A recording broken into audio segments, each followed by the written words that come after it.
Thank you. So put the timer. So it's great to be here. It is the first time I've actually been at Silicon Dragon New York. I've spoken and moderated at Silicon Dragon Beijing and Silicon Dragon Shanghai. But it's a really great opportunity, so I'm glad to be here.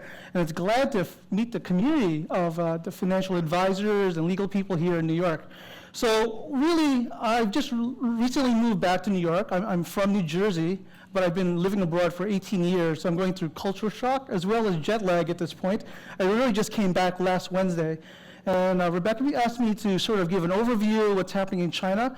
So I tried to do it basically in 20 key words and 20 pictures of sort of an impressionistic framework of what I saw and what's happening in China now. So the impression that a lot of people who've never been to China is that it's this very sort of rigid, militaristic sort of state security, which is actually, once you're there, yes, there's a lot of soldiers, there's a lot of policemen, they do absolutely nothing to stop you. So basically it's a sort of a free-for-all, it still is. But you'll see that a lot of the soldiers are still ornamental. They're at Tiananmen, they're in front of all the embassies. North Koreans no longer try to defect into the embassies, so they're more there for the safety and security of the staff. And one thing about Beijing's transition since I arrived in 2004, it's never finished. So there's a picture of the CCTV building, which was supposedly completed in 2008, but because of the Mandarin Oriental fire, it was never really occupied. To this day, it's not fully occupied now by CCTV. They're sort of testing it out. So if you look at the back, there's actually, the Mandarin Oriental was the hotel that had that big fire in 2008, 2009. And what happened was basically it's actually connected by the base to the CCTV tower.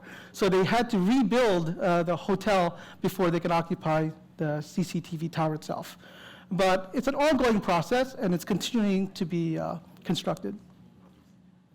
So a lot of people, when they think of China, they think of factories. And I had an opportunity 2 weeks ago to go to Dongguan, which is notorious in the Guangdong province for its factories, as well as its sort of entertainment industry. And so I went to a factory which is unusual. I'm thinking like something like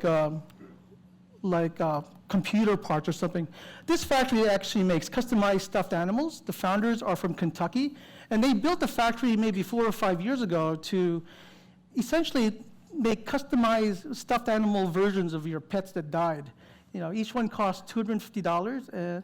There's a 10-month waiting list for this opportunity. The company is profitable, and each design, each animal is quite unique. And this is an example of the manufacturing goes in China. So when you think of factory, you think of machines and high tech. The most high tech thing in this factory was an airbrush. It's all done by hand, 40 people. It takes 5 people to make one of these animals in about half a day, stuffing it, painting it. Each animal is hand painted to the spots according to a photograph given by the consumer. So when you think of China, it's not all Foxcons, it's not all Quanta, not Taiwanese factories. A lot of them are these small, low-tech shops which employ a lot of people. And the people who work there, I don't think anyone has a college degree. Some may not even have a high school degree, but they're all very skilled at what they do. And the problem with what's happening in Dongguan and a lot of the Pearl River Delta is that the manufacturing in China is actually dying. And I'm talking about sort of the low-end manufacturing. More of the components is still happening because there's a cluster of industries that allows that to be there. And you can't really do that anywhere else in the world. But a lot of these low-cost industries, which are very labor-intensive, that's either moving to the West or other countries. So even like Dongguan, and Shenzhen is no longer really a manufacturing city. It's an information city. So also China is quite diverse. China is not a monoculture as people think it is. So not only are there a bevy of foreigners, these are my friends who do tribal dancing. And the countries that they're composed of is from France, Russia, South Africa, and so I think one is an American. But this is a very interesting sampling of the Beijing and China community. And even within China itself, each city is quite different. So people don't realize that Beijing and Shanghai, both first-tier cities, are very different, not only in language, cuisine, and people, but the Shanghai people have this fascination with like coins. In Beijing, we don't use the coin money, but in Shanghai they do. I mean, we rarely have small little coins. We use the paper version of it. So even something as small as the type of currencies and how people prefer to do things, it's quite different. So China, depending on where you are and at what economic level you're at, is a very different experience. Also, reforming. So a lot of people have heard about the Xi Jinping reforms in China, and it's actually making quite waves. There's a lot of people leaving government for obvious reasons, and a lot of the reforms are going deep. This is not a traditional once a change in regime type of sort of cosmetic reform. These reforms are going very deep into the heart of the culture of the gifting culture as well as sort of the bribery culture. So what Xi Jinping is doing is he's trying to save the party by basically cleaning it up before something what happened to the Soviet Union occurs. So in this case, this is a picture from Dongguan, the factory town where it used to be that there's a lot of sort of professionals and sort of the nighttime entertainment was quite apparent. But if you go there now, it's all gone underground. It's all sort of gone into clubs as well. So the reforms that are happening, it's quite deep, it's quite real, and to a degree, no one really knows how far it's going to go yet, but it's definitely something that's changing and shaking up the government at this point. Mobile. So it used to be that Scandinavia, with Sweden and Norway, were the sort of the pinnacle of what's advanced in mobile devices and telecom.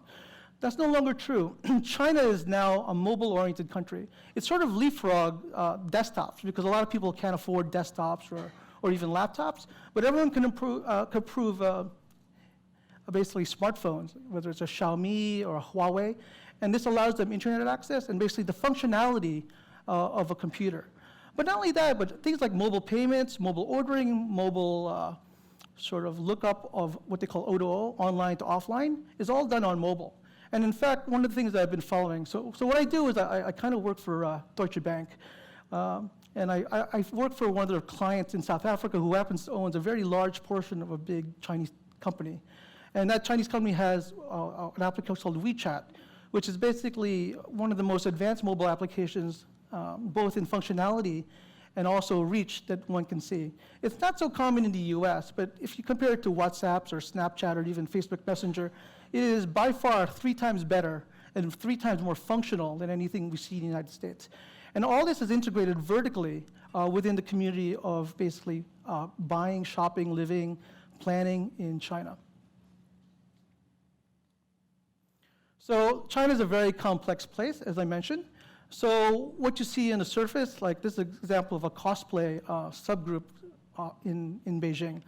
So you have maybe 500, 600 people dressing up as their favorite anime characters, but it's not a juvenile thing. It's quite serious in the fact that these people are very passionate about their community.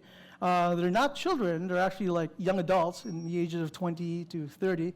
And for them, this is entertainment. And what's really weird about this is the fact that sort of the relationship to Japanese culture is also quite complex.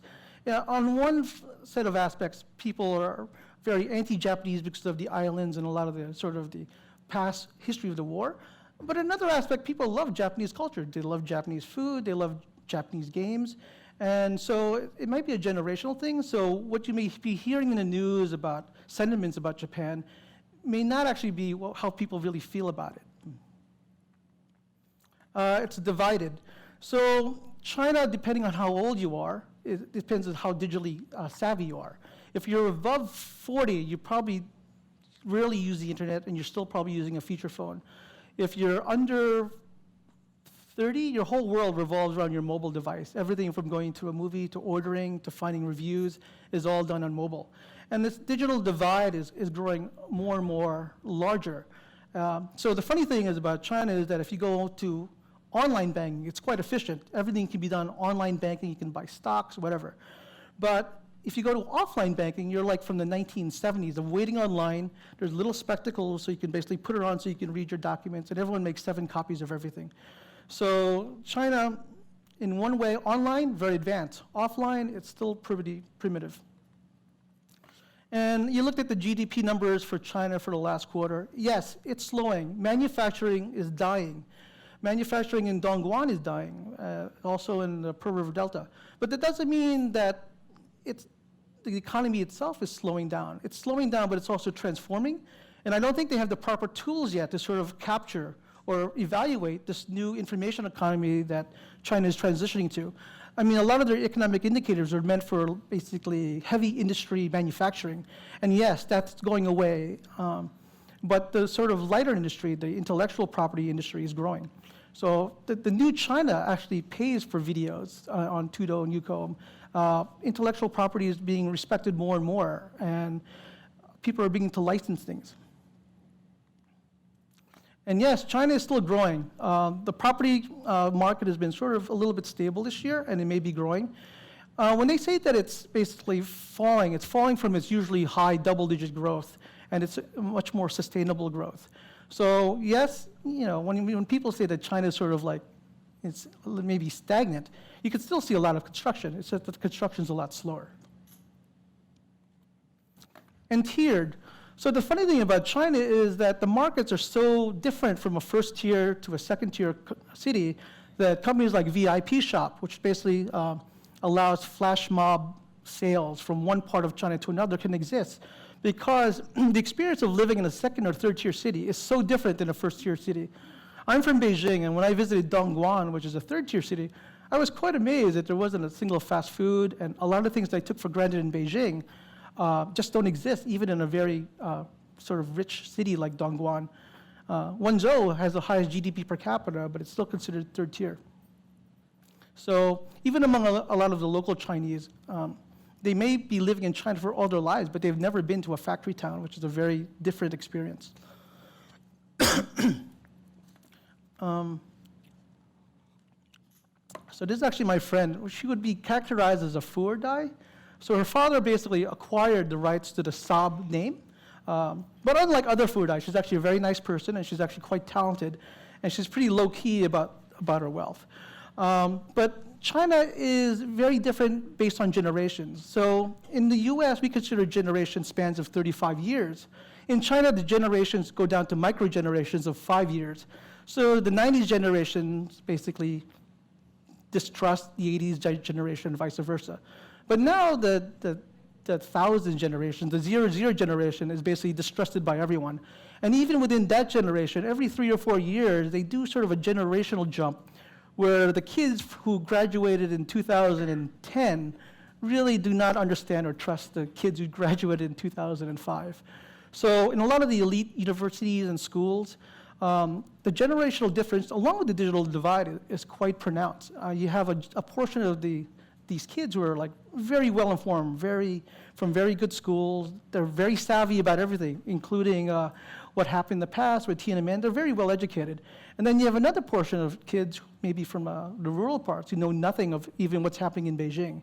And so the generational and also the socioeconomic divide is growing. And I think the Gini factor, which is basically the coefficient of how the inequality in income is growing faster in China too. Globalizing. So this is a picture of the first mixed martial arts competition in Beijing, which was kind of new, which means that Beijing is on its way to becoming a global city. And the big hurdle point for a lot of these Chinese companies who are not into white appliance manufacturing like Keelan or Huawei is how do we get our products outside of China? The competition in China is quite cutthroat among what we call BATQ, Baidu, Alibaba, Tencent, Qiyu 360. And one of the challenges for a lot of startups and for the small companies is that you have to be aligned with one of these companies, or else you're just going to basically hit the ceiling or get crushed. But a lot of these companies right now are having problems going global. I mean, Alibaba and Tencent are sort of in the United States, but they're in sort of niche communities. Baidu just left Japan. Qiyu 360 is maybe too local to go global, but they're sort of looking at that opportunity in Southeast Asia.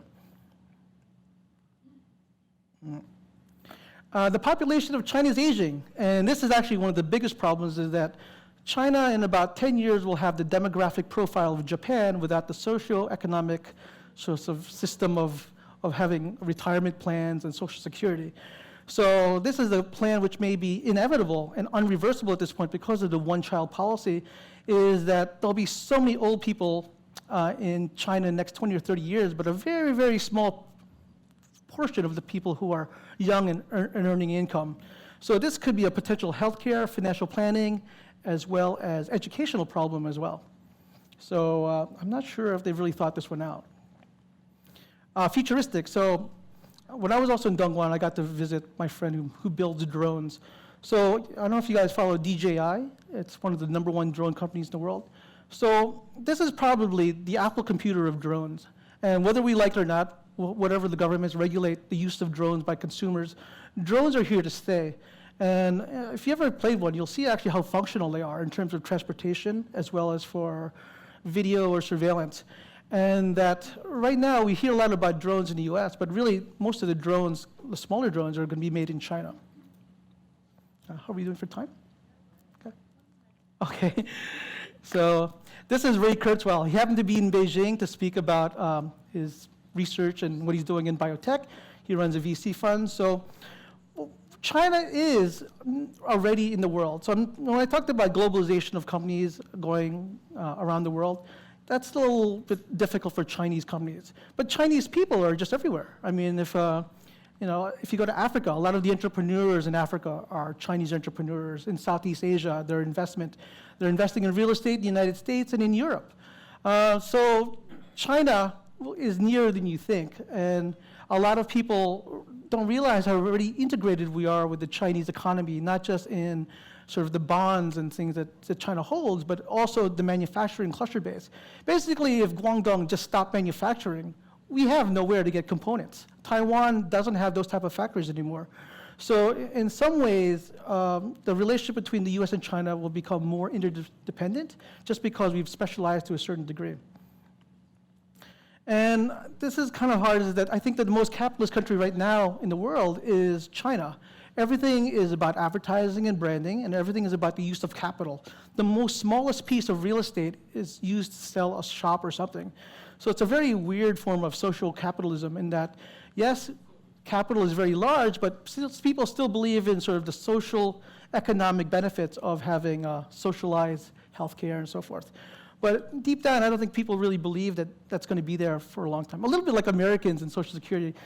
People don't really think the educational system is that great, and they don't really think that the whole pension and healthcare system will keep up with the demands of a growing China. So everyone's trying to basically go to the private sector or accumulate as much wealth as they can before that. And it's changing. There's an example of the Meitu app. I don't know if it's one of the most popular apps in China. A lot of the women use it, so they take a picture. And as demonstrated by my cat, it'll lighten the skin, it'll make the face a little bit thinner, and it'll also make the eyes wider. And it does it automatically. You can download it. It's in the US market. It's called Meitu, and you can try it out. So a lot of those pictures you see of Chinese women, it could be a little bit enhanced.